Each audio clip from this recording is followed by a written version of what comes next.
Assalamualaikum warahmatullahi wabarakatuh.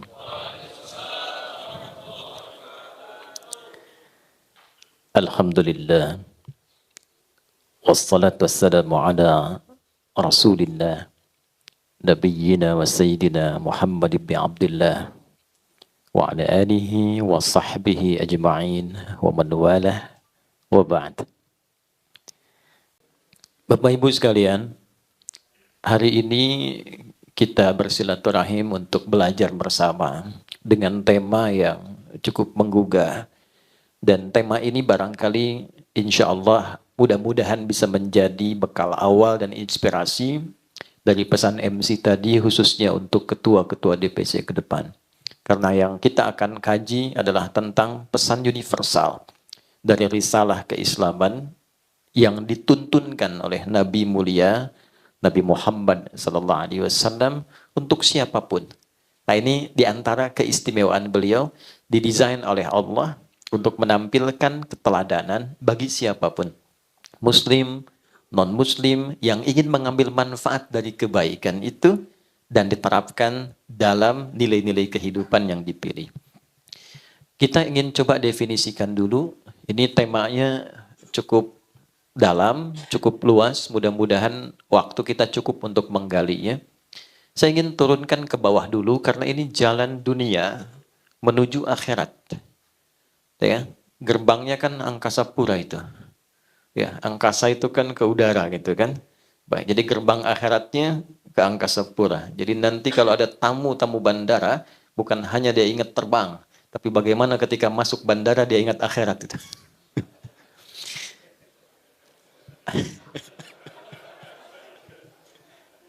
Tugas Pasio itu.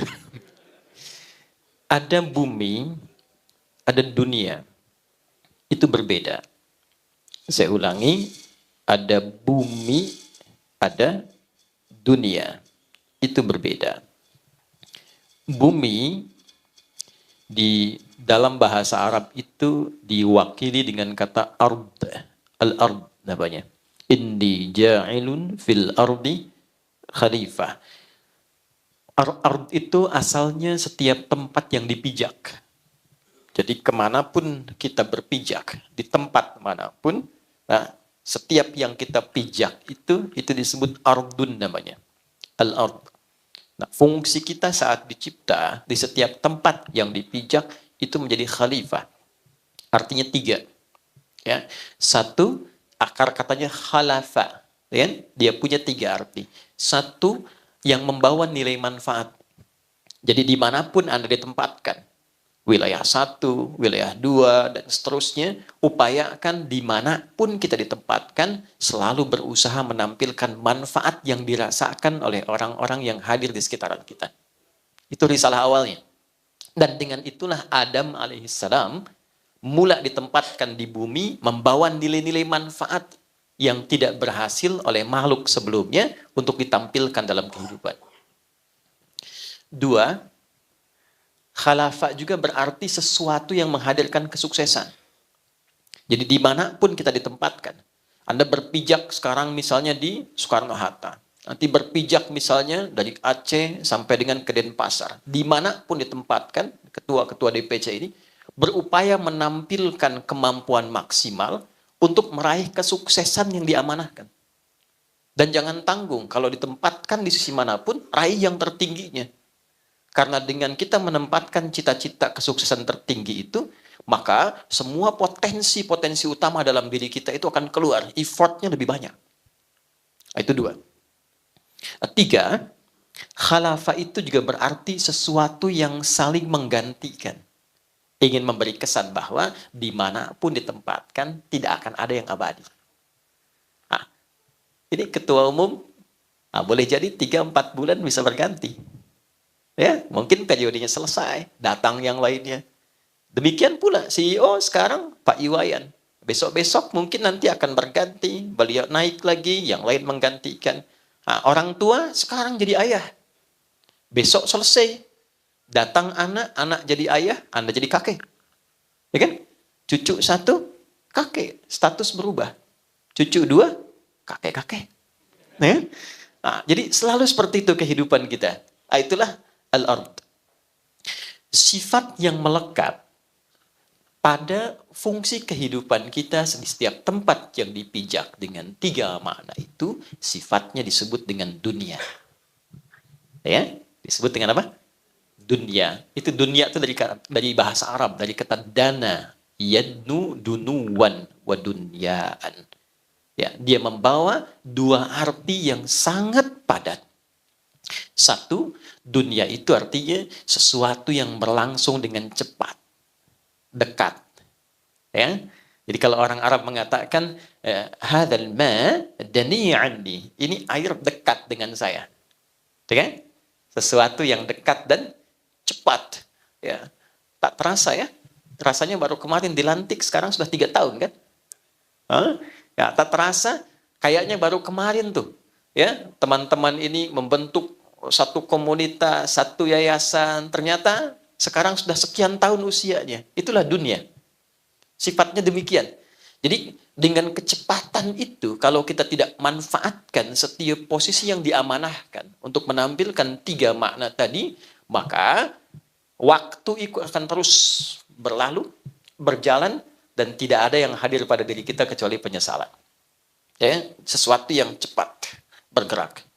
2, dunia itu juga mengandung arti sesuatu yang rusak secara alamiah bila tidak dirawat. Ini gelas bersih walaupun tak ada airnya, didiamkan saja, sifat dunia itu rusak dengan sendirinya. Anda punya handphone, ya bagus merek apapun itu, Anda diamkan, tidak diapa-apakan, rusak. Ya, itulah dunia. Jabatan juga begitu. Anda dipercaya dengan jabatan tertentu, ketua tertentu, Anda tidak bekerja, Anda diamkan, rusak fungsinya. Dan cepat itu berlalu. Itulah dunia. Nah, sekarang pertanyaannya, dengan 2 sifat tadi, dan kita sedang membuat satu bentangan jalan, yang Anda beri nama jalan dunia. Dan di titik itu kita berjalan, bagaimana kita memanage nilai-nilai kemanfaatan, nilai-nilai kesuksesan, nilai-nilai kebergantian di tengah situasi yang berjalan sedemikian cepat dan ada potensi-potensi kerusakan yang mungkin lahir bila tidak dimanage dengan baik. Nah, itu bagian tema pertama yang nanti kita akan coba urai. Ini belum mulai kita ya, ini baru mukadimah ya. Salah sendiri bikin judulnya panjang-panjang dulu. 2, apa itu akhirat? Ini loh, ada akhir, ada akhirat. Itu berbeda. Jika Anda katakan akhir, akhir itu ujung sesuatu yang masih membuka ruang setelahnya. Saya katakan gini, itu pintu ya, di ujung sana. Ya kan? Dzalikal bab. Ya kan? Itu pintu, itu akhir dari ruangan ini. Tapi ketika dibuka, ada ruang baru yang kemudian kita bisa masuki. Itu akhir namanya. Tapi kalau akhirat, itu ujung sesuatu yang betul-betul ujung dan tidak ada ruang lagi setelah itu. Jadi kalau sudah berada di situ, maka sifatnya abadi akan di situ saja dan tidak akan berpindah ke tempat yang baru. Nah, pertanyaannya, ada ruang apa di akhirat itu yang menjadi ujung kehidupan kita dan tidak ada perpindahan setelah itu? Itu nanti juga kita akan urai. Hasil perjalanan dunia kita di jalan yang sedang kita titi ini, jika berakhir di ujung kehidupan ini, di tempat mana kiranya kita berada? Yang tidak berpindah lagi setelah itu. Nah, tidak mungkin kita menggunakan pendekatan karya kemanusiaan karena belum ada manusia yang sampai ke sana, berhenti di sana, nyampaikan informasi kepada kita untuk kita kaji ulang. Kecuali kita melandaskan kepada Tuhan yang telah menciptakan kita, yang mendesain semua kehidupan ini, dan menerangkan kepada kita tentang jalan kehidupan dunia menuju ujung kehidupan yang kekal dan abadi. Kepada siapa jalan itu kemudian diinformasikan, bagaimana beliau kemudian menuturkan, nah di bulan kelahiran sosok mulia itu, ya, yang diutus membawa risalah namanya Rasul, dan ini bulan kelahirannya Nabi Muhammad Sallallahu Alaihi Wasallam. Di titik itulah kita coba akan keluarkan panduan untuk sharing di pagi hari ini bagi yang merasa ini menjadi penting untuk bisa dibawa sebagai tuntunan kehidupan, maka silahkan nanti intisarinya diterapkan dalam hidup. Bagi yang merasa barangkali bisa melihat sisi-sisi lain, paradigma berbeda, itu pilihan hidupnya.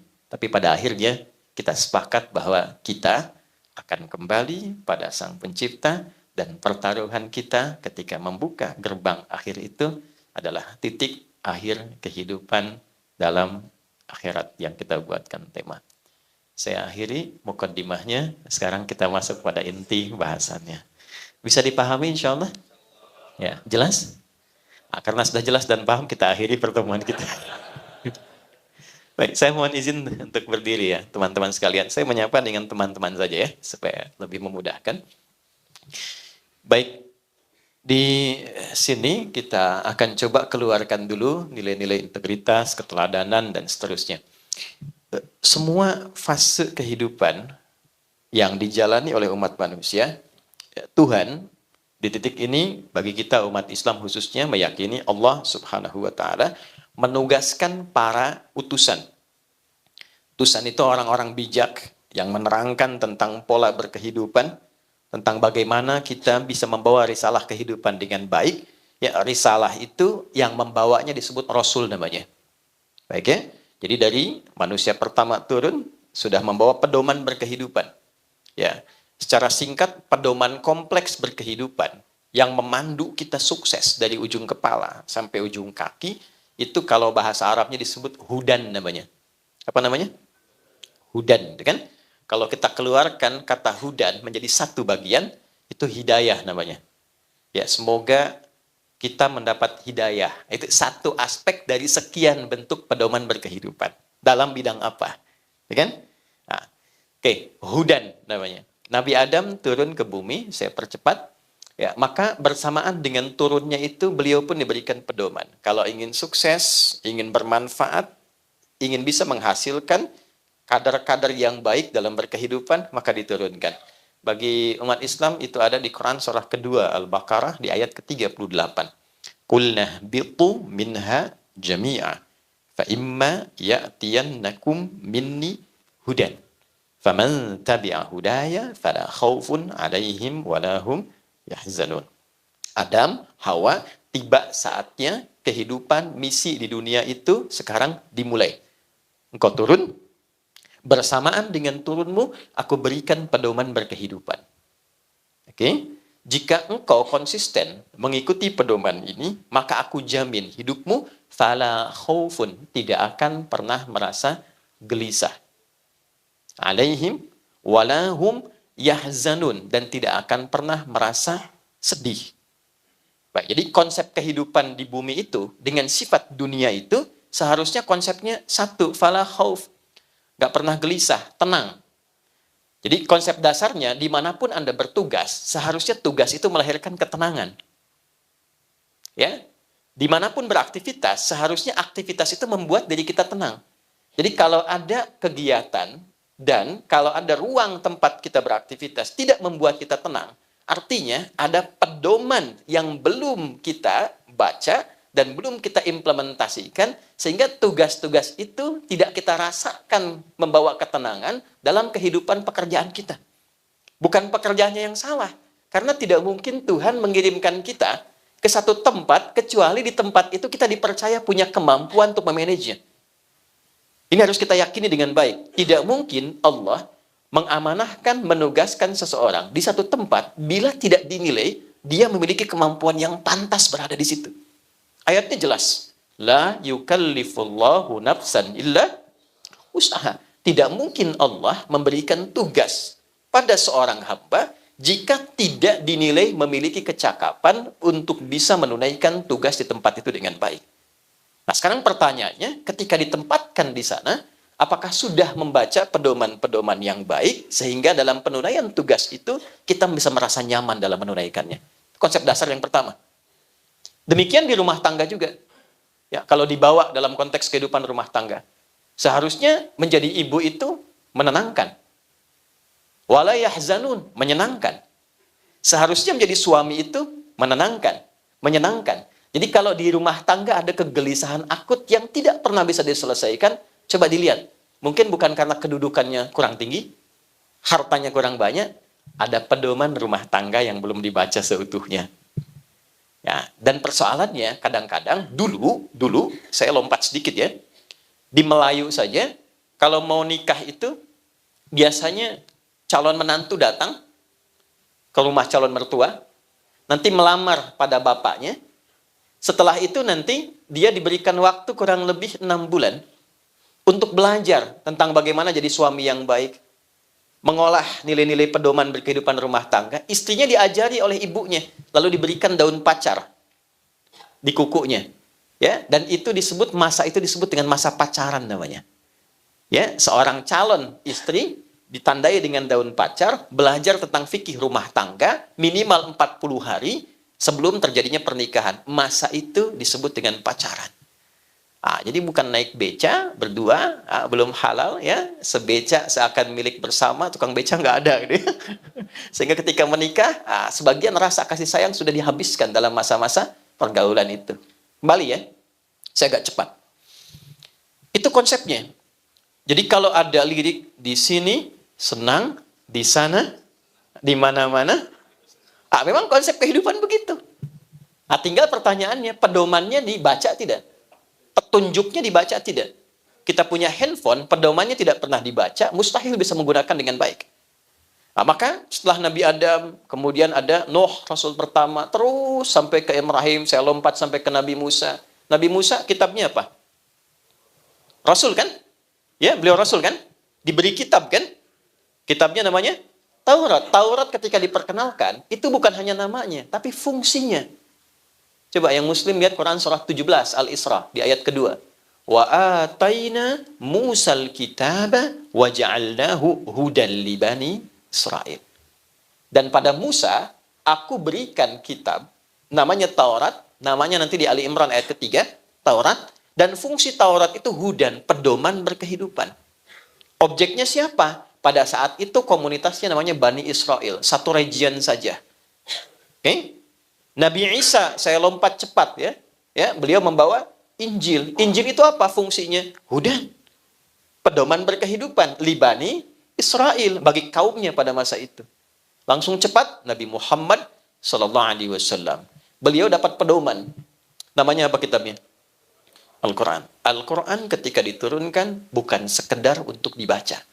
Membaca itu gerbang pembuka untuk mengetahui isi, sehingga dengan mengetahui isinya kita bisa praktekkan pedoman dalam Al-Quran itu pada kehidupan.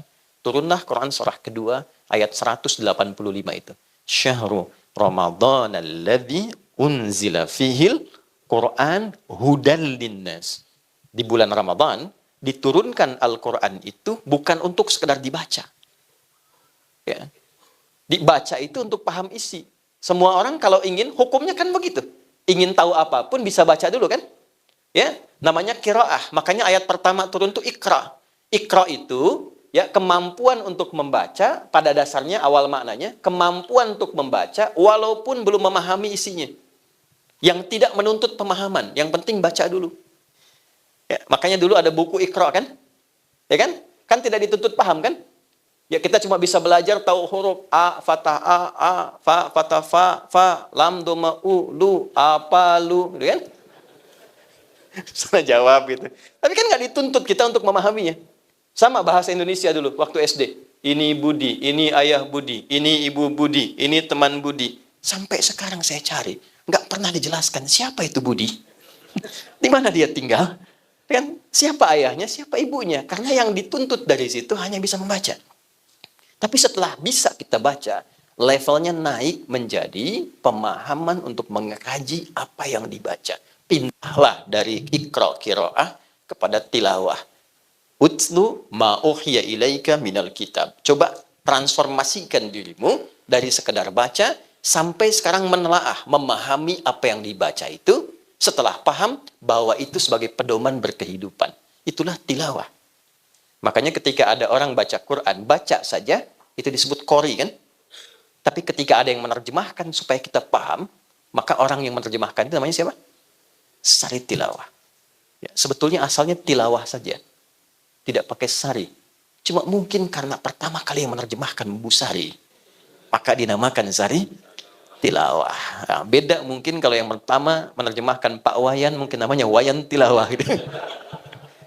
Nah, sekarang ketika itu diturunkan 6.236 ayat Al-Fatihah sampai An-Nas, disitulah ada pedoman yang kita bawa. Dari pedoman ini kita ingin turunkan mana di antara 6.236 ayat itu yang membawa tentang pedoman yang mengandung nilai-nilai integritas, keteladanan. Yang bisa kita praktekkan hari ini dan kita terapkan dalam lingkup kerja kita dalam posisi-posisi yang diamanahkan pada kita semua. Nah, dari situ kita keluarkan 4 poin. Yang 4 ini langsung dipraktekkan menjadi seluruh sifat para nabi dan diakumulasikan pada sosok Nabi Muhammad SAW. Jadi, jika Anda ingin menggali sisi integritas, keteladanan, di posisi-posisi yang sekarang Anda tempati, termasuk bekal-bekal kepemimpinan, 4 ini telah dijamin berdasarkan perjalanan masa di setiap tempat, dia yang bisa mengubah, menghadirkan pencerahan, dan berkemajuan di setiap tempat yang kita hadiri. 1, dengan cepat, F, fatana. Saya boleh tuliskan ya? Ya. Di belakang kelihatan Bu ini? Alhamdulillah. Jadi Pak Wayan, Pak Nanda, ini ada sesuatu yang luar biasa, Pak Ketum, Pak Fahmi. Ibu-ibu Skarpura itu di hari milad yang ke-26 itu memiliki keadaan istimewa dengan peningkatan iman yang luar biasa. Di antara tandanya, belum saya tulis, sudah kelihatan. Imannya tinggi sekali, belum saya tulis sudah kelihatan. Saya tulis dulu ya. Assalamualaikum. Ini F, ya ini kan? Fatana. Fatana. Keberapa ya? Fatana. Apa itu fatana? 2 juta? Serius?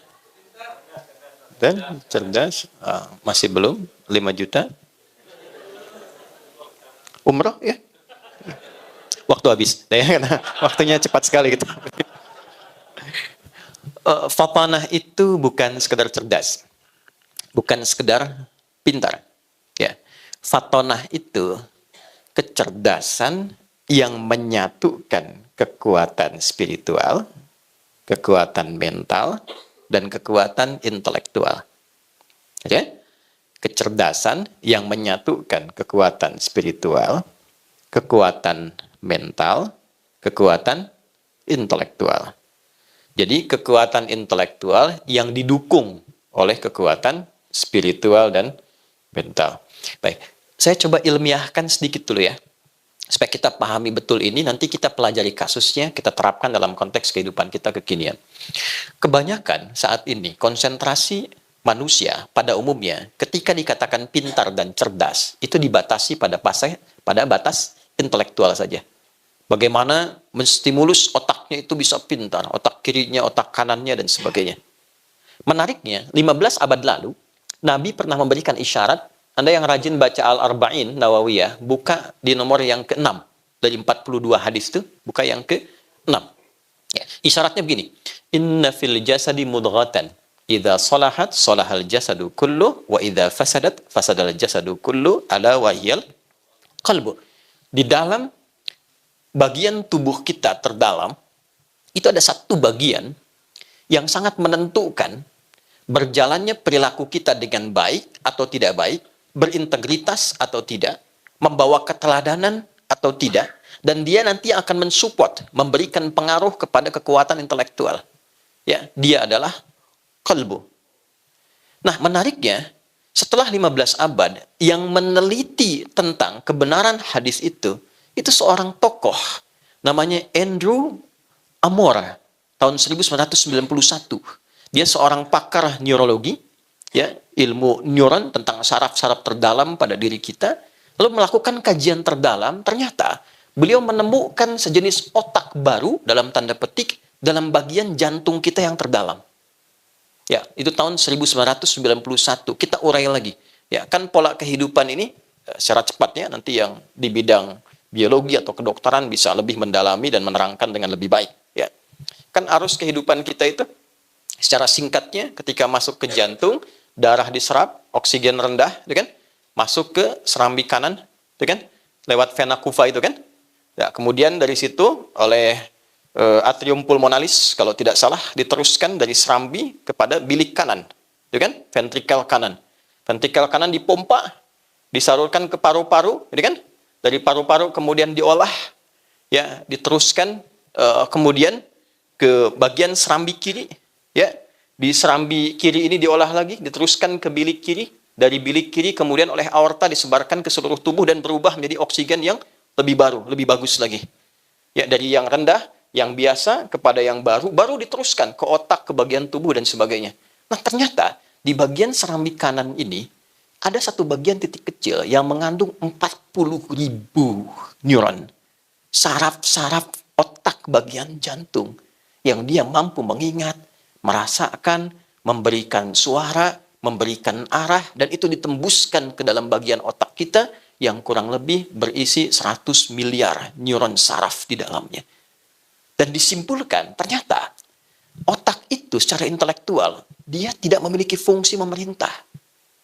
Dia hanya mengkonstruksikan saja bagaimana semua perintah itu bisa dijalankan dengan cepat. Jadi fungsinya netral.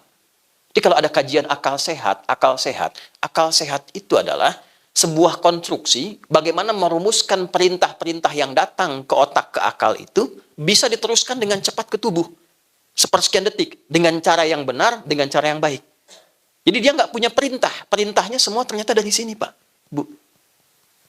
Di sini cuma mengkonstruksikan, semakin pintar, semakin cepat itu dilakukan. Sepersekian detik. Kuncinya di sini. Nah, di dalam sini, di 40.000 neuron itu, ternyata dia hanya punya 2 sifat. Dan sifat itulah yang dijelaskan oleh Tuhan, oleh Allah, di surat 91 Asy-Syams itu, ayat 7-10. Wa nafsi wa ma sawwaha fa'alhamaha fujuraha wa taqwa. Secara presisi, tempat bagian terdalam itu yang membawa nilai kecerdasan spiritual, diteruskan ke intelektual, disupport dengan mental, itu disebut oleh Al-Quran dengan satu bagian, namanya nafas. Nah, kita bicara fatonah ini, dimulainya tidak langsung ke akal, tapi dimulai dari nafas dulu. Ini. Inti jiwa. Jadi kalau saya, Anda, kita ingin memiliki integritas yang baik, sehingga nanti melahirkan karakter moral. Integritas kan dari karakter moral. Naik ke sini jadi karakter intelektual, pindah ke tubuh jadi karakter kinerja. Ya kan? Ini tubuh punya kinerja, punya karakter nih. Tangan untuk apa, mata untuk apa, telinga untuk apa. Ini kinerjanya bagian tubuh. Ya, nanti disupport secara cepat oleh karakter intelektual, diteruskan. Mata, lakukan ini. Ya kan? Kerjakan. Dari mana perintahnya? Dari sini. Jadi kalau nggak punya karakter, moral hazard yang sekarang kita bilang itu, maka tidak mungkin lahir integritas. Nggak mungkin jadi teladan. Nah, di mana titik berkumpulnya nilai-nilai karakter itu? Namanya di nafas namanya. Dan disitulah diserap ke dalam bahasa Indonesia menjadi nafas. Dengan nafas kehidupan itu yang tidak separuh. Hanya dewa yang punya separuh nafas itu kan. Dan dengan nafas yang sempurna itu, mengalirnya bagian darah ke seluruh bagian tubuh, disitulah mengalir pula karakter-karakter kita. Nah, Nabi memberikan petunjuk, upayakan semua yang mengalir ke dalam bagian tubuh kita, dibawa oleh darah, membawa oksigen, punya karakter juga. Bukan cuma mengalir aja. Darah mengalir ke seluruh tubuh, membawa oksigen. Tidak begitu. Upayakan bawa karakter yang pertama F, fatanah. Nah, untuk mendapatkan karakter fatanah ini, maka di dalam inti jiwa ini ada 2 nih. Yang harus kita ketahui. Ini mohon maaf kajiannya agak dalam ya. Karena bicara akhirat itu harus sedikit dalam, khusyuk dalam bahasa Pak Wayan itu ya. 1 ada takwa namanya. Nah, di sini terkumpulnya nilai-nilai yang kita tuliskan. 2, ada saya istilahkan katalis namanya. Walaupun menjadi lawan, nanti katalisnya namanya fujur. Ada fajar, ada infajar, ada fujur. Wa nafsi wa ma sawwaha fa'alhamaha fujuraha wa taqwa. Saya tuliskan yang muslim Anda bisa cari Quran surah 91 ayat 7 sampai 10. Nah, di takwa ini semua karakter-karakter baik yang mengakumulasikan secara kolektif sifat integritas dan keteladanan, ini munculnya di sini. Ada kejujuran, ada ketawaduan, rendah hati, ada kesabaran. Dikolektifkan keseluruhannya, disaring saripatinya, diberi nama dengan satu nama tunggal. Namanya takwa. Oke? Nah, lawannya itu fujur. Asal katanya, ya, ini.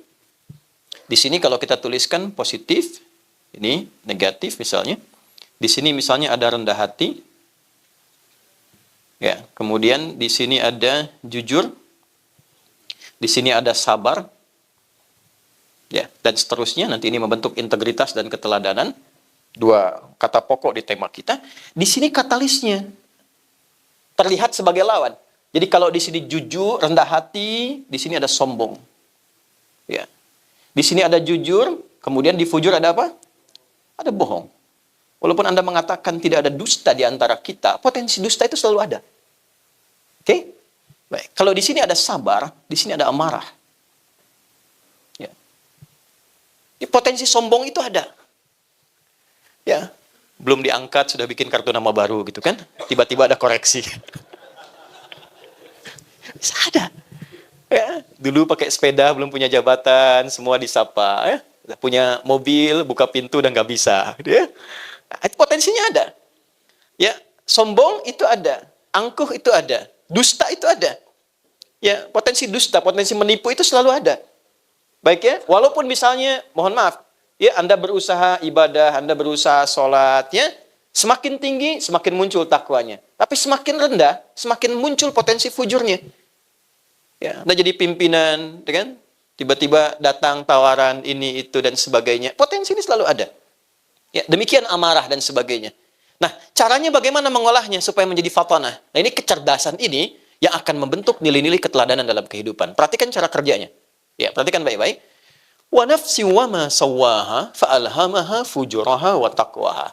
Ayat 9-nya, qad aflaha man zakkaha. Qad aflaha. Qad itu harfu tahqiq wa taqrib. Tahqiq itu yang menjamin sesuatu, taqrib itu mendekatkan sesuatu pada tujuan. Oke? Baik, aflah dari kata falah. Dia punya dua arti. Sukses dan bahagia. Success and happiness. Ya.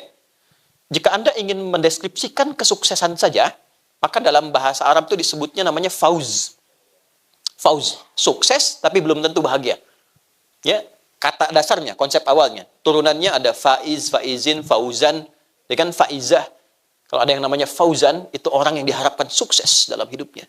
Walaupun belum tentu bahagia. Ya, nah, itu dari kata fauz. Kemudian ada bahagia belum tentu sukses. Itu farah namanya. Dari kata fariha. Sifat laki-lakinya farhan. Ya, perempuannya farah. Ya, ada yang namanya farah misalnya, ya, atau farhan. Orang yang diharapkan bahagia selama hidupnya. Ya, walaupun belum tentu sukses. Nah sekarang pertanyaannya saya kasih pilihan nih. Anda pilih mana? Ya, sukses belum tentu bahagia atau bahagia belum tentu sukses. Sederhananya begini, Bu ya, kaya tapi gelisah atau miskin tapi tenang. Nggak ada pilihan ketiga.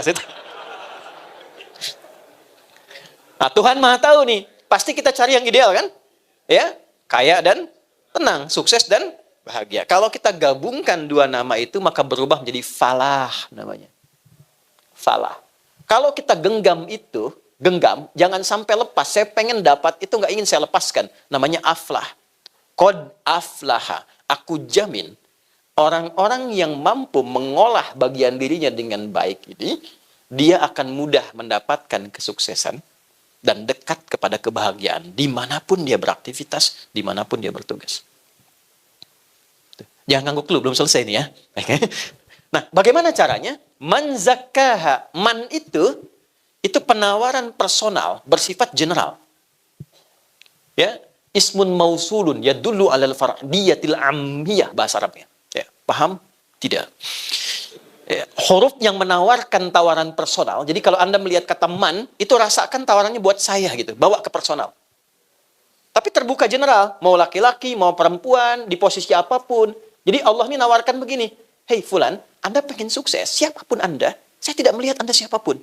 Kalau Anda ingin sukses, bawa ini, dimanapun Anda beraktivitas, maka pedoman ini mengantarkan Anda pada figur berintegritas, memiliki keteladanan, dan dekat kepada kesuksesan dan kenyamanan. Nah, apa polanya? Bagaimana membangkitkan kecerdasan spiritual itu, membawa ke intelektual, dan melahirkan karakter kinerja yang maksimal. Man zakkaha. Siapa yang mampu menyucikannya? Saya tanya semua nih, Bapak dan Ibu. Nyuci itu membuang bendanya atau membersihkan kotornya? Gak mungkin kan ibu nyuci baju, buang bajunya. Dibuang kotorannya, supaya muncul bersihnya kan? Nah, jadi filosofinya gini, artinya kotor itu dimunculkan supaya muncul bersihnya kan? Sebab kalau nggak ada yang kotor, nggak mungkin muncul bersih. Kan nggak mungkin tiba-tiba ibu nyuci pakaian masih bersih. Kan? Harus ada kotor dulu baru dicuci. Nah ini juga sama, Pak. Amarah ini diciptakan bukan supaya kita marah-marah, bukan. Bukan ingin membuat diri kita pemarah, bukan. Tapi supaya sabarnya muncul. Sebab kalau tidak ada amarah, nggak mungkin muncul sabar. Jadi kalau ibu pulang ke rumah menemukan suami marah, bukan Allah ingin menjadikan suami ibu pemarah, bukan. Tapi supaya kesabaran pada diri ibu itu muncul, ditingkatkan, karena ada masalah kehidupan di masa depan nanti akan dilalui, yang membutuhkan kesabaran ekstra. Kalau tidak naik nilai kesabaran itu, kuantitasnya dan kualitasnya, belum tentu bisa mengatasi persoalan yang kemudian. Paham nggak? Jadi berbahagialah ketika ibu pulang mendapatkan suami marah, itu artinya, sebentar, Allah ingin menaikkan nilai kesabaran, cepat cari lawannya, itu poinnya. Itulah fatonah namanya, cari lawannya. Ya, sama, semua jadi diuji bu, jangan dikira hanya direktur saja, manajer, IO saja, ustadz juga begitu. Ustadz juga begitu. Makanya jarang ustadz yang ceramah itu bawa istrinya. Ini live apa direkam? Rekam ya? Aman ya. Jadi pola awalnya cari lawannya. Marah diciptakan bukan ingin membuat seseorang jadi pemarah. Tapi cepat cari lawan. Dari amarah itu sabar. Apa lawannya cemberut? Senyum. Anda pulang ke rumah, dia tidak cemberut. Anda senyum. Assalamualaikum. Kayaknya kenal gitu ya. Masya Allah. Ini emas 2 kilo, selesai masalah.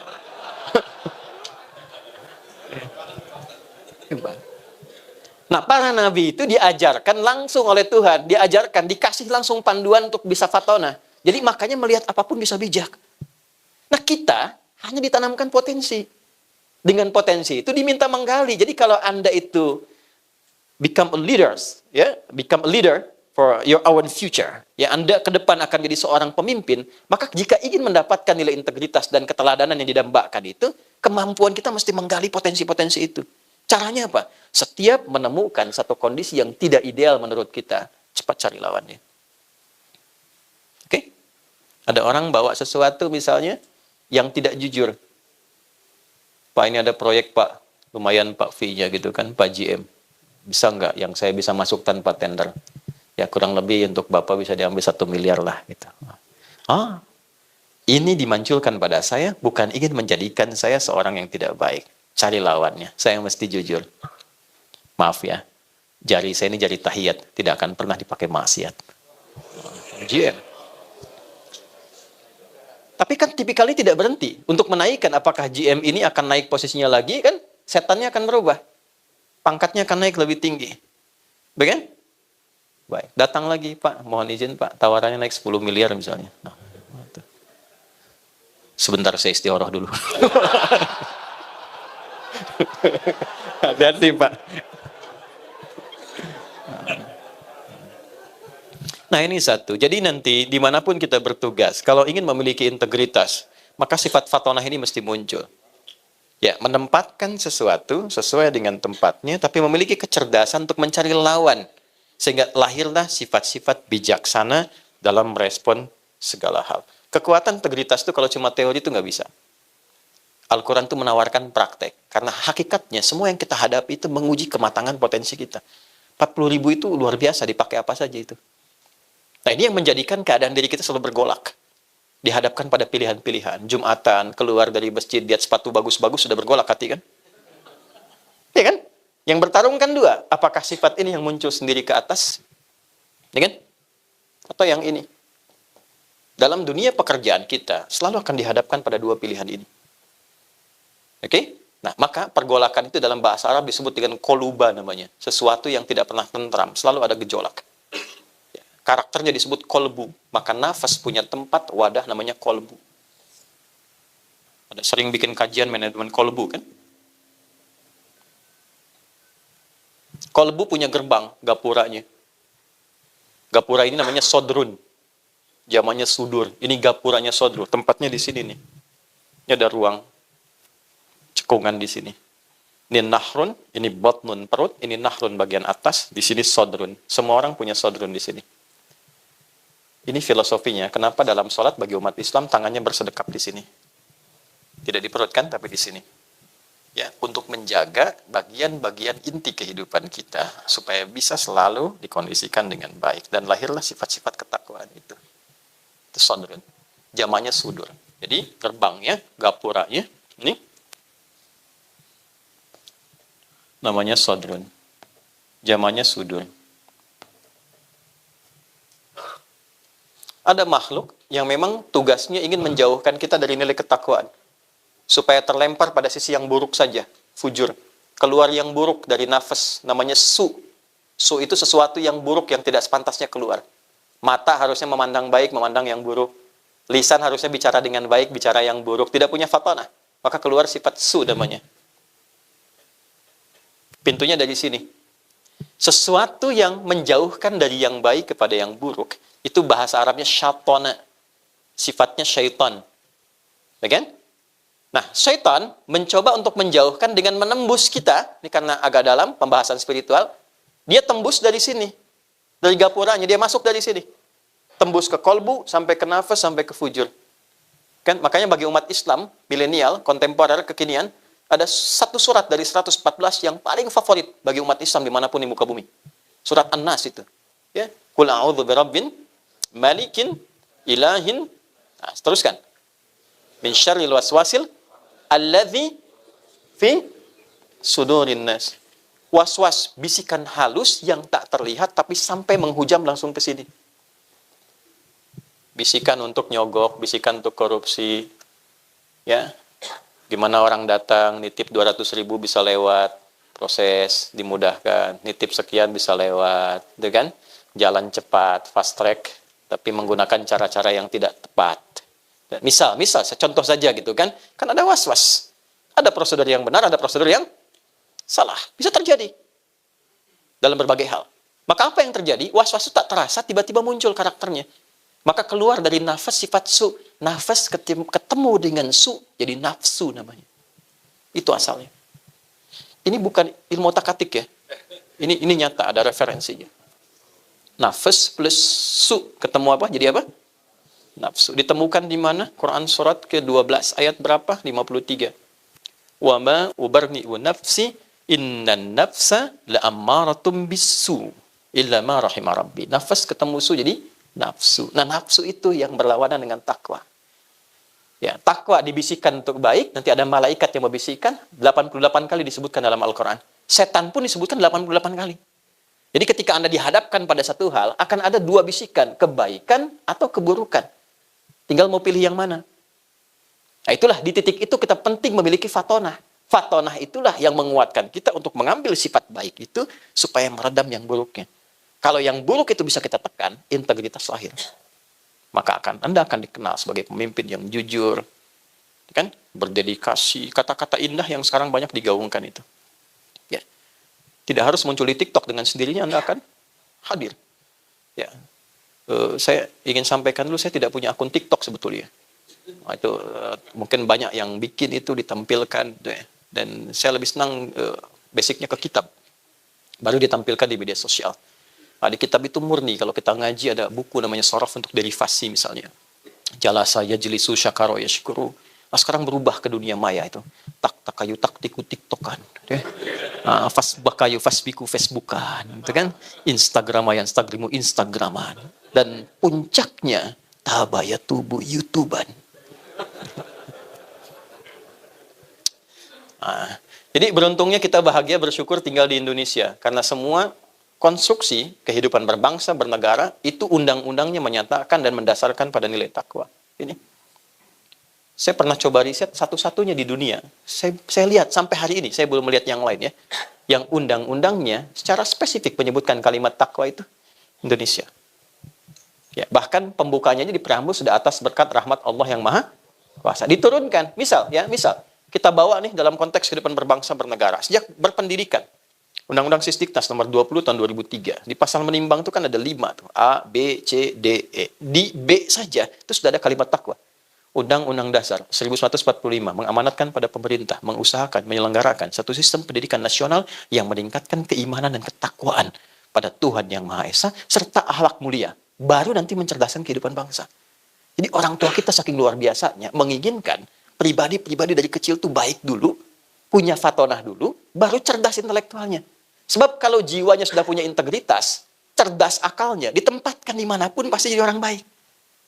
Ya, yang terjadi kekinian kita dapatkan, banyak orang cerdas tapi nggak punya sifat fatonah, kecerdasan spiritualnya kosong. Sehingga kecerdasan intelektual itu didorong oleh nafsunya, digunakan untuk apapun yang memuaskan hajat hidup dirinya. Ini yang bahaya. Ahli hukum banyak, tapi banyak yang dihukum. Ya kan? Ahli ekonomi banyak, tapi belum mengangkat ekonomi ini jadi stabil. Kenapa? Karena kurang dari sisi awal. Ini fatonah.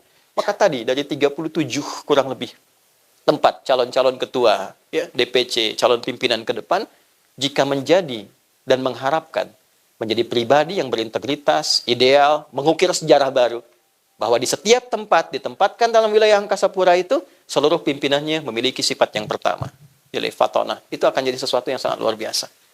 Ya. Sehingga satu saat orang akan mengatakan, di mana ya kepemimpinan yang paling jujur di Indonesia ini? Oh itu loh, ada di Bandara Ngurah Rai misalnya. Di mana ya yang punya kejujuran dan kesabaran? Itu loh, ada di Bandara Soekarno-Hatta. Di mana ya yang ada di sini? Itu loh di Bandara A, Bandara B, Bandara C. Sehingga orang akan menyimpulkan bahwa, oh, Sekarpura menjadi satu rujukan untuk membangun sifat-sifat integritas dalam konteks ber-Indonesia. Yang kita harapkan. Bawa ke Polri nomor 1 dari Tribrata. Bawa ke TNI nomor 3. Ada 7 Sabta Marga namanya. Ya. Yang ketiganya itu adalah takwa. Kami tentara Indonesia yang bertakwa pada Tuhan Yang Maha Esa, membela kebenaran, kejujuran, dan keadilan. Itu ya. Bawa ke hakim, punya pancadharma. Nomor 1-nya keimanan, ketakwaan. Itu poin pertamanya. Makanya kenapa setiap putusan pimpinan di Indonesia itu, atasnya itu bintang dulu, baru padi kapas, baru dengan rahmat Tuhan Yang Maha Esa. Karena untuk mengharapkan terkoneksi dengan Tuhan, terbuka gapuranya, terkoneksi dengan Tuhan, dengan terkoneksi dengan Tuhan itu keluarlah keputusan yang berkeadilan sosial. Ini nilainya. Jadi kalau kita bicara integritas tanpa menghadirkan sifat fatonah, mustahil jadi teladan. Nah ini nanti akan membentuk sebuah sinyal-sinyal nih dari sini ke tubuh kita. Yang membawa nilai-nilai keteladanan ini. Contoh gini. Ini cepat ya, praktek aja. Apa fungsi mata? Melihat kan? Nah itu belum ada fatonah. Kalau sudah ada fatonah, mengalir di dalam sini, memberikan arah kepada mata, ada vektornya. Dibimbing mata untuk melihat. Apa yang dilihat? Yang baik-baik saja menurut karakter takwanya. Disebut iman namanya. Nah, bagi yang muslim tuh surah 24, surah cahaya. Ayat 30 untuk laki-laki, 31 untuk perempuan. Kullil mu'minina. Katakan pada orang-orang yang yakin pada Tuhan. Dan akan kembali ke akhirat nanti. Akhirat. Ya, yaghuddu min absarihim. Tolong gunakan matamu dipandu oleh sinyal takwamu. Melihat yang baik-baik saja. Ketika yang dilihat tak pantas, tak baik untuk dilihat, maka palingkanlah dengan cepat dia berpaling. Panduannya di sini. Ya, dari mata turun ke? Jangan langsung ke hati aja. Ke lisan, ke mulut.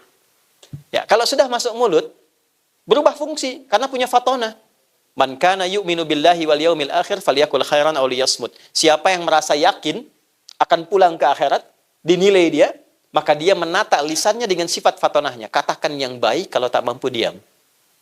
Maka indah kehidupan. Lisannya berkata yang baik. Ada orang datang sebagai tamu, kita katakan dengan baik, wajah otomatis senyum. Tapi pakaiannya tak pantas dilihat karena terbuka aurat. Menurut takwanya nggak boleh lihat, dia palingkan, gitu kan? Tapi tetap menghormati. Dan semua berfungsi cepat. Tidak ada misalnya Pak Ketua Umum ini matanya masih melihat, lisannya istighfar, astagfirullah. Ah, ini penumpang dari Finlandia begitu terbuka, astagfirullah. Cepat.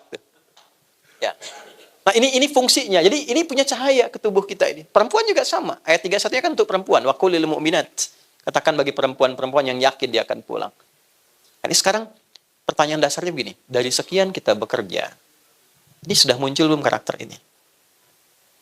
Nah, untuk memunculkannya sederhana. Pasti Anda dihadapkan pada masalah ini. Sekarang ketika melihat ini, cepat cari lawannya di sini.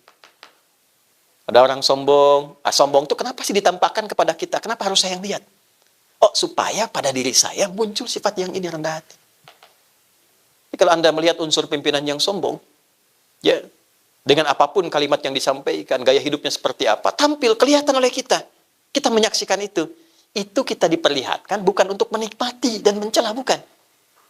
Tapi mengambil ibrah, pesan dari situ supaya menata diri, mencari lawan yang lebih baik. 2. A. Amanah.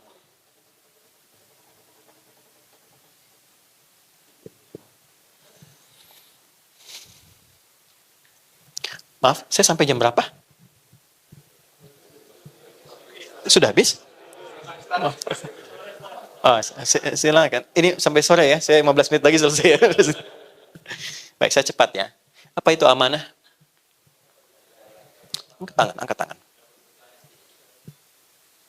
Angkat tangan. Ya. Enggak, saya cuma minta angkat tangan. Ya, 1 juta ya.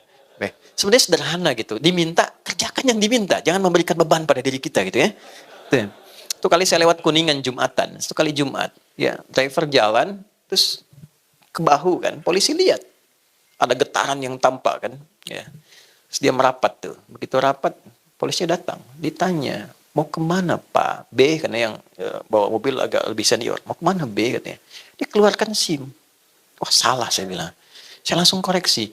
Pak, saya mau ke Kuningan Jumatan. Saya khatib saat ini. Oh, iya. Silahkan, langsung aja Pak. Jalankan. Saya bilang sama driver itu, Pak, jawab sesuai pertanyaan. Beliau tanya mau kemana? Jawab, mau kemana? Beliau tanya, Anda keluarkan SIM.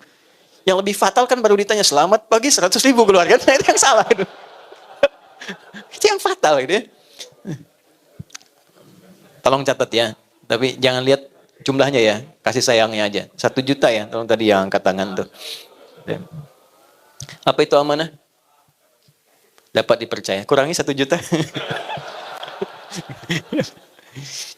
Amanah itu gini. Amanah itu dari kata seakar-akarnya itu rootsnya dari kata aman. Aman ya. Di satu masa boleh kalau mau belajar lebih, saya mengajar di S3 di UPI di linguistik. Ya, jadi ada sosiolinguistik, ada belajar fonologi, morfologi, sintaks, kemudian ada juga semantik ya, ada leksikon dan sebagainya. Nah, itu kalau kita urai sampai ke titik awalnya, itu seakar dengan kata aman namanya. Aminah. Apa itu aman? Aman itu keadaan tenang, nyaman, enak, baik. Kalau dibentuk menjadi karakter dan sifat, maka tambahkan tak di ujungnya. Kalau ingin dibuat sesuatu yang panjang, tanpa jeda, tanpa batas, tambahkan alif di tengahnya. Maka menjadi amanah, singkatnya begitu. Amanah adalah upaya sepanjang apapun, dalam keadaan apapun, untuk membuat orang-orang yang berinteraksi dengan kita merasa nyaman dan tenang. Itu asalnya. Sehingga disarikan itu dengan kalimat singkat dan padat, dapat dipercaya. Karena dengan dapat dipercaya, kita merasa tenang. Asalnya begitu. Oke? Di sifat amanah itu. Bagaimana menghadirkan rasa aman, rasa tenang, rasa nyaman bagi orang-orang yang berinteraksi dalam kepemimpinan kita. Jadi ketika Anda ditempatkan dimanapun, menjadi pribadi yang amanah, artinya pribadi yang menenangkan dan melahirkan rasa aman untuk orang banyak. Aman, tenang, nyaman. Gitu. Integritas, iya. Jujur. Tapi setiap orang mau bicara, nggak enak rasanya gitu. Nggak ada ketenangan. Nggak ada kenyamanan. Coba lihat Nabi dia, kan deskripsinya begitu. Ada kitab buku banyak sekali mendeskripsikan tentang pesona tampilan karakteristik Nabi Muhammad. Itu orang baru lihat wajahnya, terus sudah jatuh hati dengan beliau. Ya, ada sosok namanya Abdus Syams. Beliau dari Persia. Lalu mencoba mencari keyakinan, pendalaman. Masuk Kristen. Terus dengar lagi info. Ada seorang disebut Nabi di Madinah. Ingin tahu ajarannya, datang. Begitu datang, baru melihat Nabi. Itu 3 tahun sebelum Nabi wafat. 3 tahun sebelum Nabi Muhammad wafat. Tahun ke-7 Hijrah. Baru melihat wajahnya. Itu sudah langsung terpesona dengan karakter beliau. Senyumnya, kepada siapapun senyumnya sama. Kepada siapapun, nggak dibedakan. Ya Pak, kadang pada pimpinan dengan bawahan kan senyumnya kadang agak beda ya. Nah, ini semua sama, senyumnya sama gitu, menyambutnya sama. Itu langsung jatuh cinta kepada beliau dengan akhlaknya itu, lalu bersyahadat masuk Islam. Berubah namanya menjadi Abdurrahman, hamba Allah yang terkasih. Ya, bertekad, saya terlambat nih belajar jadi orang baik, pengen jadi orang baik. Maka beliau putuskan ingin mendedikasikan sisa hidupnya untuk melihat, belajar langsung dari pesona kehidupan Nabi. 3 tahun dipelajari Nabi keluar rumah jalannya bagaimana, ketemu orang bagaimana, sampai diamanatkan ketemu binatang pun sayangnya luar biasa. Akhirnya dipraktekkan, ketemu anak kucing kecil, kucing liar. Kalau kucing rumahan itu kittun namanya, kittun. Serap ke dalam bahasa Inggris itu kitty kan, cat kitty. Jadi Hello Kitty kucing rumahan, jadi bantal, jadi sarung, jadi apa gitu ya. Nah, tapi kalau kucing liar namanya hurun, pakai hak besar. Anak kucingnya Hurairah.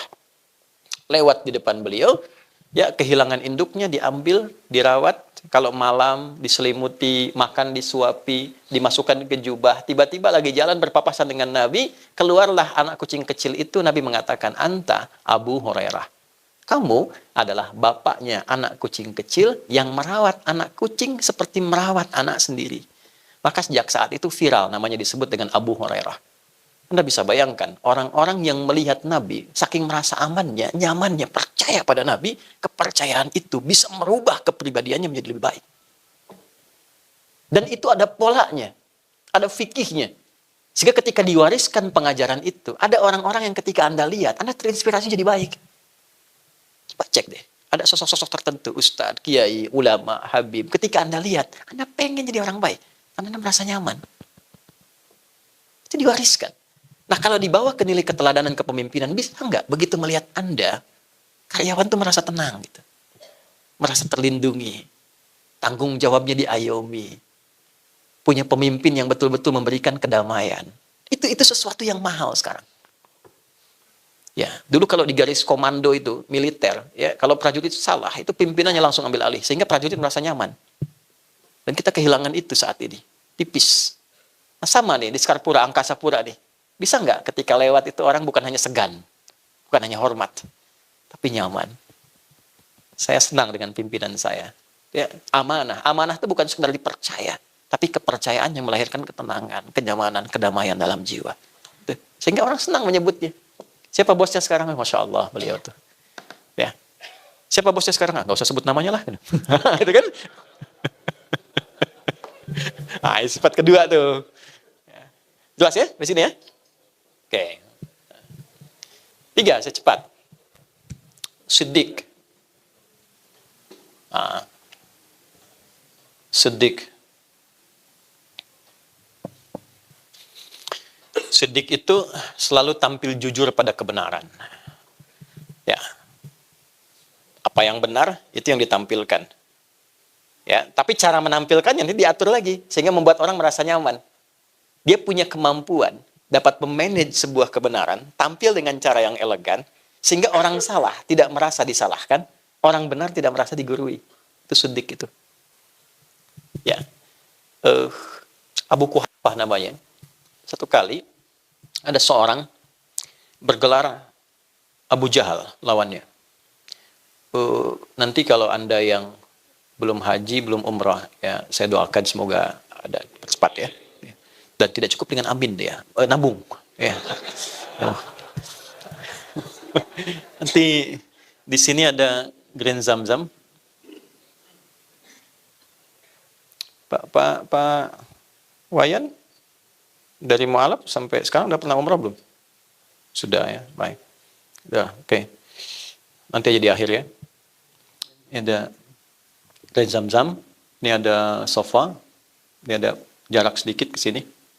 Ini ada sofa, ini ke belakang, jalur ke Aziziyah ke belakang. Ini ada Istana Raja, ini asalnya bukit ini.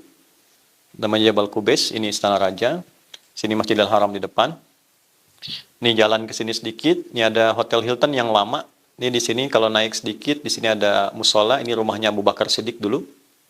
Di sini ada toilet yang pertama, di sini ada yang kedua dekat masjid, tempat kipas angin di sini memberikan air. Ini warna hijau, ini parlemen Quraisy. Tempat kumpulnya orang-orang Quraisy di masa dulu. Yang mau saya katakan gini. Kalau Anda ke sini, teman-teman,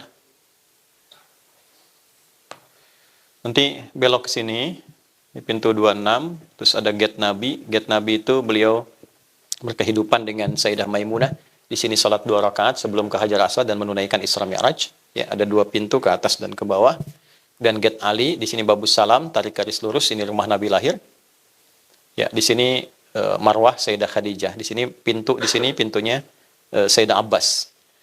Dari sini sampai ke ujung, ya, kurang lebih ada patokannya saya suka lihat kipas angin ya, 35 kipas angin. Udah saya hitung ya. Kalau 36 berarti nambah 1. Nah, di sini nanti ada jalur ke gate Nabi, ada satu tiang lampu besar sekali. Di sini ada jembatan ke sini. Ini tiang lampu besar. Ini dulu rumahnya Abu Jahal di sini. Abu Jahal. Abu Jahal ini memprovokasi begini, Jadi provokator itu udah ada 15 abad yang lalu. Beliau memprovokasi seperti ini kurang lebih. Ini Muhammad ini orang jahat, penipu, nggak benar, ya. Ajaran-ajarannya menyesatkan, karya-karya sendiri dan sebagainya, memecah belah, itu sudah ada. Lalu semua orang yakin, umumnya, setelah peristiwa Isra Mi'raj itu. Masa sih ada orang pada masa itu berangkat ke Palestina cuma semalam balik lagi gitu kan? Nah, tinggal satu orang lagi, namanya Abu Quhafah. Nah, maka dari sini, kenapa saya gambarkan, bukan ini menunjukkan saya hafal, bukan. Saya ingin memvisualisasikan bagaimana deskripsi ini berjalan. Dari sini, dia berjalan ke sini, mencari ini, Abu Quhafah ini, yang kita kenal dengan Abu Bakar, ya kan? Tinggal satu orang ini. Kalau satu orang ini kemudian membenarkan, selesai. Maka diajaklah beliau naik ke sini, ke Jabal Qubais. Ini bukit kehormatan. Siapapun yang ada di atas ini tanda kepemimpinan. Karena itu bikin istana sekarang, itu yang mimpin wilayah itu sekarang. Ini tandanya. Maka diangkat ke situ, ditanya, apakah engkau yakin dengan peristiwa Isra Mi'raj? Isra Mi'raj itu perjalanan Nabi yang menjadi tanda mukjizat yang besar. Dari mulai ke Mekah sampai ke Masjidil Aqsa di Palestina, sampai naik ke langit cuma semalam. Belum selesai subuh sudah pulang. Baik ya? Apa kata Abu Bakar? Perhatikan kalimatnya. Lau kana Muhammadun sallallahu alaihi wasallam, kalaulah seorang Muhammad sallallahu alaihi wasallam mengatakan sekarang ini di belakang kita ada musuh yang akan menyerang, saya akan percaya kepada beliau sekalipun itu tidak terjadi. Saya akan percaya. Anda bisa gambarkan ya betapa amanahnya dan nilai kejujuran yang sangat tinggi sehingga berkata apapun orang yakin. Berkata apapun. Dan sudah pasti benar kalau menyampaikan. Sehingga dibawa nilai itu dengan kemasan kalimat yang sangat indah. Kalaulah beliau berkata, di belakang ini ada musuh yang menyerang dan tidak terbukti, saya tetap akan yakin. Keyakinan untuk menampilkan kebenaran dengan bahasa yang nyaman diterima dan baik. Dan tidak ada yang tersinggung pada masa itu. Karena memang Nabi Muhammad sudah punya sifat yang kedua, amanah itu. Dari sejak beliau sebelum dilantik jadi Nabi, orang itu merasa yakin, tenang. Ya. Jadi ketika beliau jadi orang baik, namanya solih, semua orang tenang. Abu Jahal, Abu Lahab, macam-macam. Bahkan yang menjadi lawan pun menitipkan barangnya pada beliau, saking merasa tenangnya. Tapi ketika jadi orang yang memperbaiki muslih, barulah ada orang merasa terganggu. Bayang ya? Ingat ya? Ketika Anda menjadi leader yang ingin memperbaiki, pasti ada zona nyaman bagi sementara orang yang merasa terganggu. Maka apa yang terjadi? Sifat ketiga yang penting, siddiq ini. Bagaimana menampilkan kebenaran tugas Anda, tanpa harus menyinggung privasi orang-orang ini sehingga merasakan kebenaran dari situ. Maka ketika mengatakan kalimat itu diberikanlah gelar kepada beliau As-Siddiq. Dari sejak itu viral, namanya disebut Abu Bakar Orang yang mampu menampilkan sebuah nilai kebenaran dengan cara yang elegan, sehingga memberikan sidgoh, pengaruh terbaik bagi orang-orang di sekitarnya, tanpa harus punya niat menyakiti, apalagi menghancurkan. Sedih. Sekarang ketika Anda diberikan tugas, bukan hanya kita bicara tentang, wah, bagaimana ini kita punya integritas, tapi bagaimana menampilkan integritas itu tanpa melukai orang lain. Coba lihat indahnya Quran ya. Saya tanya nih dengan sejelas-jelasnya. Kenal Fir'aun nggak? Baik, Anda bilang kenal, saya pulang. Fir'aun. Korun? Tahu ya? Oke. Pertanyaan saya. Fir'aun itu nama asli bukan? Bukan. Siapa nama aslinya? Oh, nggak usah ngarang. Ramses 2, Ramses 3, region 1, region 2. Ada ngarang itu bahaya gitu, Pak. Gini, Fir'aun, catat kalimat ini. Anda mau bikin status juga apa-apa. Fir'aun, Fir'aunnya Fir'aun. Tidak pernah disebut nama aslinya. Fir'aunnya Fir'aun. Tidak pernah disebut nama aslinya.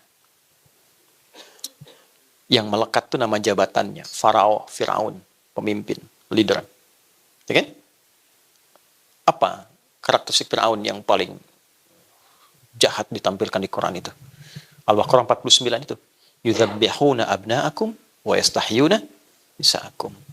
Ada informasi bahwa ini akan ada sosok yang berpotensi menggantikan kepemimpinannya. Langsung ada bisikan. Apa bisik-bisik yang kadang-kadang masalah itu? Ya, nyampaikan hati-hati bos gitu ya. Ini potensi nih menurunkan Anda nih gitu ya. Hati-hati Pak GM dengan pembisik-pembisik gitu ya. Harus punya sifat fatonah itu. Ya. Ini berpotensi menghancurkan Anda ini. Langsung keluar dekretnya itu. Dekretnya jelas. Setiap ibu yang sedang mengandung didampingi oleh 2 orang intel. Yang satu mengamati, yang satu mengeksekusi. Ya, dia membawa satu senjata, yang taruhlah misalnya pisau pada masa itu. Jadi begitu lahir, langsung dilihat laki-laki atau perempuan. Kalau laki-laki, itu langsung dieksekusi di hadapan ibu yang baru melahirkannya. Caranya, mohon maaf ya, nanti bisa disensor juga ya. Caranya, itu diambil. Zabaha itu beda dengan nahara. Fasholli lirabbika wanhar. Kalau nahara, itu menyembelih seperti unta, ya, tidak dijatuhkan. Biarkan dalam berdirinya, disembelih. Di sini posisinya. Tapi kalau zabaha, dijatuhkan dulu, ya, baru kemudian disembelih. Tapi kalau zabbaha, pakai tasydid, dijatuhkan dengan kasar, disembelih, digorok berkali-kali.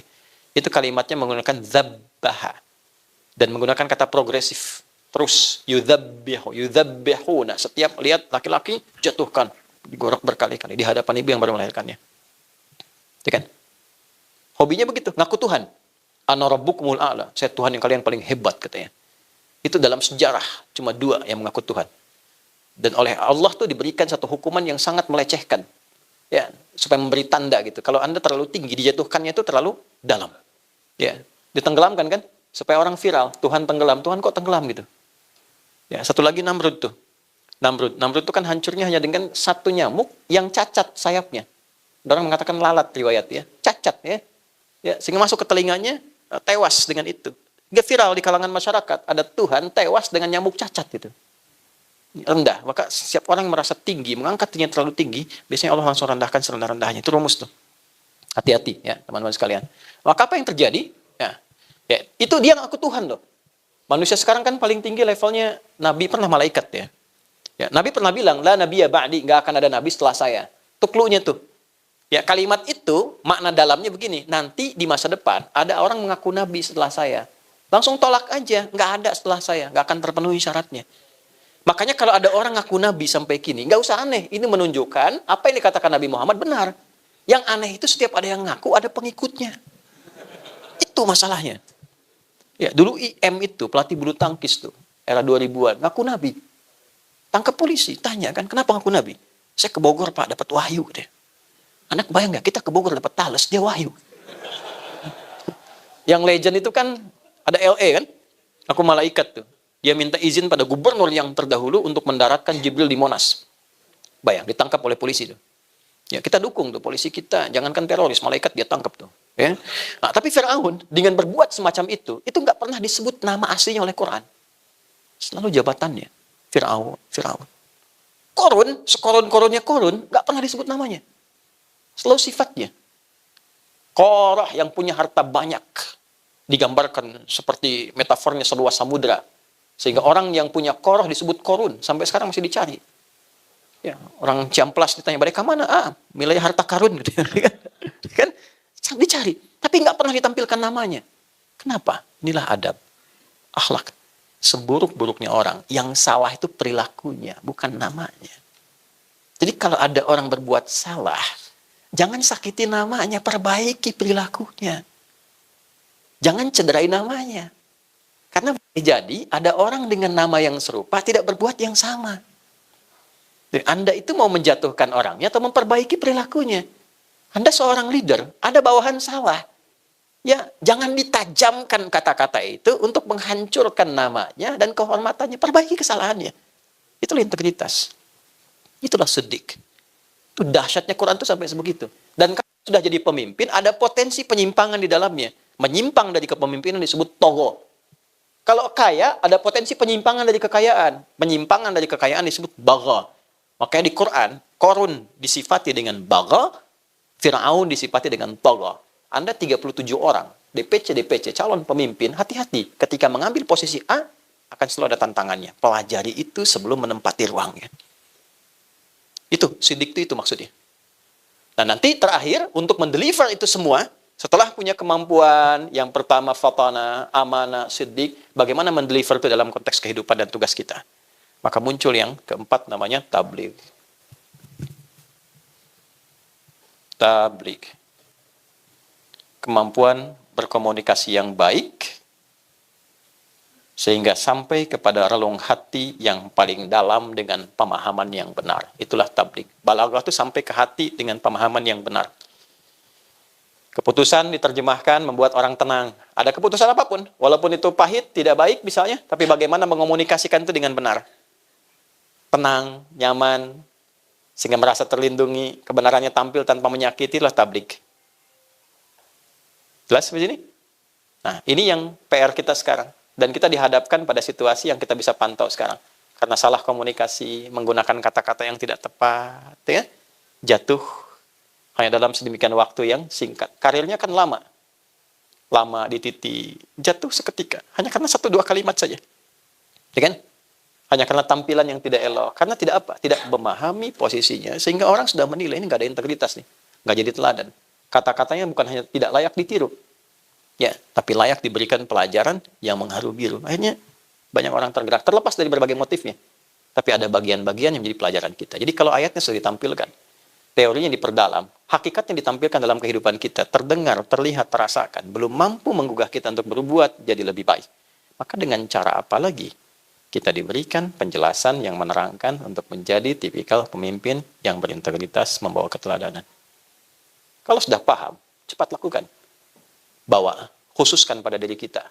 Dalam bahasa Inggris kasih artikel the kan? Ya, there are so many cars outside. Itu banyak mobil di luar. I mean the car is mine. Yang ini, khusus spesifik. Kita mau bawa karakter fast di ke dalam diri kita. Sehingga beda tampil dengan yang lain. Tambahkan the di depannya sehingga jadi the fast. Dulu ada film The Fast. Ya. Kan kalau disatukan jadi fast. Tuh. Ulang tahun ke-26, serikat karyawan dari Sekarpura mentransformasi dirinya menjadi The Fast. Sehingga tampil menjadi calon-calon pemimpin yang punya integritas, keteladanan dengan sifat fatana, sifat amanah, sifat siddiq, dan sifat tabligh. Disatukanlah 4 ini menjadi satu nama namanya Muhammad. Dan disebutkan 4 kali dalam Al-Quran. 4 kali. Quran surah 3 ayat 144, Quran surah 33 ayat 40, Quran surah 47 dengan namanya ayat kedua, dan Quran surah 48 ayat 29. 4 kali. 4 sifat, 1 nama. Dan ketika Anda menyebut nama Muhammad, misalnya, sallallahu alaihi wasallam, bukan sekedar menjadi nabi kita, tapi bagaimana keteladanannya bisa kita tampilkan. Nah, spesial di hari miladnya Sekarpura ini, teman-teman, yang ke-26 bersamaan dengan bulan hari lahirnya Nabi Muhammad sallallahu alaihi wasallam. Bisakah peringatan hari kelahiran bagi kita semua yang ke-26 ini mentransformasikan diri kita menjadi calon-calon pemimpin, calon-calon baik yang menghadirkan karakteristik fast dalam kehidupannya, sehingga jalan dunia yang kita tempuh, track dunia itu diisi dengan fast, menjadi fast track dunia, melahirkan ujung akhirat yang menandai tempat berakhir kita di satu tempat yang masih tersembunyi tapi menjanjikan banyak kenikmatan. Sesuatu yang tersembunyi menghadirkan banyak kenikmatan, dalam bahasa Arab disebut jannah namanya.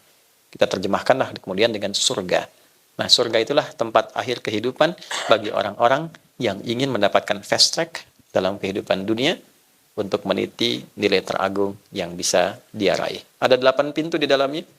Seperti Anda memiliki grade, maka surga pun punya 8 pintu. Dengan 4 sifat ini, Anda silahkan memilih pintu mana yang akan Anda raih. Ada pintu tertinggi namanya Firdaus. Ada surga Aden. Ada Jannatun Naim. Ada Darul Muttaqin. Terus sampai ke bawahnya namanya Jannah saja. Tapi keindahannya pun tak bisa dibayangkan, belum pernah terlihat, belum pernah tersentuh, belum pernah terdengar seperti itu nyatanya dalam lamunan kita. Nabi menggambarkan keindahannya, tapi kita lamunkan nggak sama dengan apa yang dilihat Nabi, dengan apa yang kita lamunkan. Indahnya luar biasa. Itu level yang bawah, bagaimana dengan yang paling tinggi? Ya, seorang Arab Badui ditanya, satu kali bertanya ke Nabi, di hadis Muslim, nomor hadis yang ke-14, dia datang ke Nabi berkata begini, "Ya Rasulullah, dullani ala amalin yudkhilunil jannata, amalin basitin." Ya Nabi, ajarkan aku satu pekerjaan yang simpel aja. Aku bisa jaga sampai meninggal, sampai pulang ke akhirat. Di dunia ini aku selamat sampai pulang ke akhirat. Simpel aja. Jangan sulit-sulit, jangan berat-berat. Yang penting akhiratnya ujung akhirnya surga. Level biasa pun nggak apa-apa. Apa jawab Nabi? Baik, Anda konsisten dengan yang pokok aja. Kalau yang ritual, sholat pokok aja. Nggak perlu sholat sunnah. Sholatnya 5 waktu aja. Kalau punya harta, zakat yang pokok. Nggak perlu infak, nggak perlu sedekah. Yang pokok. Tapi jaga diri, jangan berbuat kriminal. Jangan menyimpang. Ujung kepala sampai ujung kaki. Silahkan, tunaikan itu dan bawa ke pekerjaanmu. Apapun itu. Kalau penggembala, gembala, jaga sholat. Jaga dengan baik, jangan menyimpang, jangan menipu, dan sebagainya. Maka apa yang dia katakan? Ya, siap ya Nabi, saya akan jaga yang pokok aja. Saya nggak bisa tambah, dan saya akan jaga diri saya dari perbuatan menyimpang. Maka dia pergi meninggalkan Nabi. Fantalaqo. Kata Nabi, lihat komennya. Komen ini baik, Anda boleh langsung like and subscribe. Kata Nabi, aflaha in sadaqa, ay dakhalal jannata in sadaqa. Kalau dia komitmen dengan apa yang dia katakan tadi, dia akan meniti fast track kehidupan dunia dan dijamin masuk surga di akhirat. Dia pergi. Tapi teman-teman mesti lihat, dia pilih yang paling bawah. Surga biasa itu. Dia pilih. Karena dia merasa bahwa tempat tinggal saya di padang pasir. Oke? Kalau saya mau tahajud susah, malam-malam angin datang besar. Dingin suasana, saya jaga yang pokok aja. Mau zakat juga cari, tapi mau infak, siapa yang mau diinfakin? Padang pasir. Oke? Tapi dia bisa menjaga diri dari perbuatan maksiat. Oke? Apa yang kita lakukan? Kita lihat. Ya bagaimana maksiat di padang pasir? Sinyal susah. Oke? Mau lihat misalnya auratnya apa? Unta. Kadal gurun yang dilihat ya memang sudah terbuka. Ya tantangan minimal, ya minimal sekali maksiatnya, kriminalnya kecil. Nah, kita saat ini hadir di era yang berbeda. Era disrupsi, perkembangannya tinggi. Kata Nabi di hadis Muslim, nomor hadis 157, saya tutup dengan ini. Yushiku alla taqumas sa'atu. Nanti akan terjadi perubahan era. Sampai ke ujung kiamat nanti. Hatta yuqbadul ilmu. Yang satu, era itu akan ditandai, masa itu ditandai. Satu, para pakar itu akan mulai sedikit-sedikit menyusut sampai hilang, ya. Dan muncul orang-orang tidak jelas menjadi pakar. Matinya kepakaran, muncul orang-orang seperti pakar. Innallaha la yaqbidul ilma intiza'an yantazi'u minal ibad. Allah itu kalau mau nyambut ilmu, tidak langsung dicabut ilmunya, walakin biqabdil ulama, yantazi'uhu biqabdil ulama. Wafat para pakarnya satu-satu. Hatta idza lam yabqa alimun, riwayat lain yubki aliman, sampai kalau sudah nggak ada pakarnya satu-satu, yang muncul yang nggak jelas. Fasu'ilu fa'aftau fadallu wa adallu. Anehnya, ini jadi rujukan.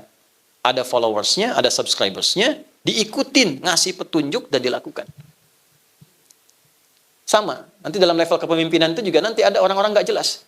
Idza wusidal amru li ghairi ahli fantadhiris sa'ah. Kalau seseorang sudah tidak punya kapabilitas mendapatkan ya satu kepercayaan untuk memimpin, tak punya kapabilitas di dalamnya, rusak apa yang dia pimpin. Maka bagus tadi dibuat yayasan bening hati dan sebagainya untuk kaderisasi supaya menyambut ini dan lebih profesional ke depan. Ya, dua, saya cepatnya, tantashirul fitan, fitnahnya menyebar.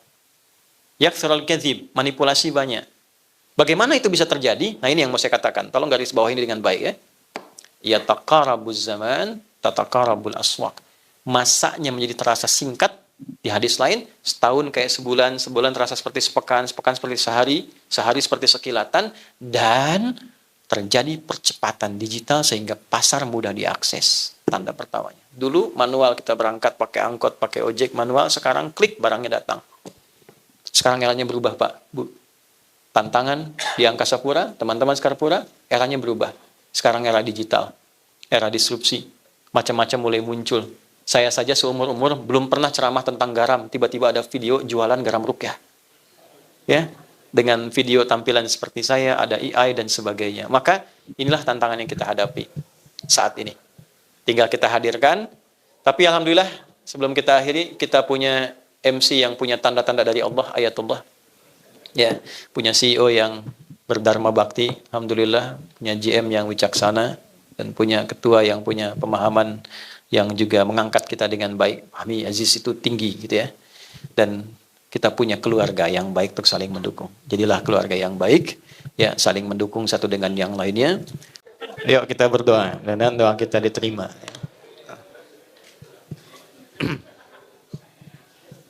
Astaghfirullahaladzim, astaghfirullahaladzim, astaghfirullahaladzim. Alladzi la ilaha illa huwal hayyul qayyum, natubu ilaik. Allahumma nahmaduka hamdan syakirin, hamdan na'imin, hamdan yuwafi ni'amahu yukafi mazidah. Ya Rabbana lakal hamdu wa lakal syukru kama yanbaghi li jalali wajhikal karim wa li 'azimi sultanik. Allahumma salli wa sallim wa barik ala habibikal karim rasulikal mustafa al-amin sayyidina Muhammadin wa ala alihi wa sahbihi ajma'in. Allahumma inna nas'aluka ya Allah an tajma'ana fi rahmatika bi fadlika wa fi hubbika waj'al jam'ana hadha jam'an marhuma wa tafarraqana min ba'di tafarraqan ma'suma. Ya Allah, kami mohon agar Engkau memberikan rahmat, keberkahan, kasih sayang dalam pertemuan kami di pagi menjelang siang ini. Jadikan pertemuan kami mengikat erat kekeluargaan di antara kami, dan bila pun kami mesti berpisah, jadikan perpisahan kami mempertemukan kami dalam keadaan yang lebih baik dibandingkan hari ini. Rabbana la tada'lana fi maqamina hadha dhanban illa ghafarta. Ya Allah, jika ada orang-orang yang pernah berbuat salah, berbuat dosa, berkumpul di ruangan ini, jangan biarkan yang meninggalkan tempat ini kecuali Engkau telah gugurkan dan hilangkan kesalahan-kesalahannya. Wala hamman illa farajtah. Jika ada yang tengah merasakan kegelisahan, mohon tenangkan hatinya. Wala asiran illa yassartah. Jika ada yang telah mengalami kesulitan dalam tugasnya, di rumah tangganya, kehidupan sosialnya, dengan keikhlasannya ia datang untuk belajar hari ini, ringankan dan hilangkan serta angkat seluruh kesulitannya. Wala maridan illa syafaitah. Jika ada yang sakit, mohon sembuhkan penyakitnya. Allahumma alif baina qulubina wahdina lila tuba ilaika taubatan nasuha wa khaffif ya Allah, khaffif hisabana yaumal qiyamati nahtadiya ilaika ya Allah birahmatik. Ya Allah, kami mohon berikan kami kemampuan untuk memperbaiki diri, bertobat, meniti lembaran baru kehidupan dengan lebih baik, dan menunaikan tugas dengan lebih baik sehingga dapat meringankan hisab kami di akhirat kelak. Allahumma ya arhamar rahimin, ati anfusana taqwaha wa zakkiha anta khairu man zakkaha anta waliyuha maulaha. Ya khairan nasirin, Allahumma ansurna wahfad biladana Indonesia wa jannibna minat tafraqah wahdi umara'ana wa ru'asa'ana liyahtadu ya Allah ila hidayatik liyakhafif hisabahum yaumil qiyamah. Ya Allah, kami mohon jaga negeri ini, negeri yang kami cintai, Indonesia. Satukan kami dalam kebaikan, jauhkan kami dari perpecahan. Berikan hidayah pada para pemimpin kami untuk bersikap adil dalam kepemimpinan yang meringankan hisab mereka di akhirat. Wahdi umara'ana, wahdi ya Allah, ulama'ana, waj'alhum mukhlasin lakad din. Dan mohon berikan petunjuk, hidayah pada para ulama kami, guru-guru kami, agar ikhlas dalam berdakwah, memberikan bimbingan yang mencerahkan, menyatukan, menjauhkan dari perpecahan. Rabbana barik ya Allah fi Sekarpura tamaman mubarakah wa yassir ya Allah li Angkasa Pura kama yassarta ibadakas salihin wal mu'minin. Ya Allah, berikan keberkahan, kebaikan, kemuliaan pada teman-teman yang berhimpun di Sekarpura ini, agar dapat menjalani tugas-tugas dengan baik. Mudahkan tugas mereka, lancarkan, sehatkan, berkahi, muliakan keluarganya, dan jadikan satu keluarga yang saling mendukung dalam kebaikan. Rabbana atina fid dunya hasanah wa fil akhirati hasanah wa qina adzabannar. Wa sallallahu ala sayyidina Muhammad wa ala alihi wa sahbihi ajma'in. Wa akhiru da'wana subhanakallahumma rabbana wa bihamdika Asyhadu an la ilaha illa anta nastaghfiruka wa natubu ilaik. Walhamdulillahi rabbil alamin. نصر من الله فتح قريب وبشر المؤمنين والله موفق إلى أقوم الطريق. السلام عليكم ورحمة الله وبركاته.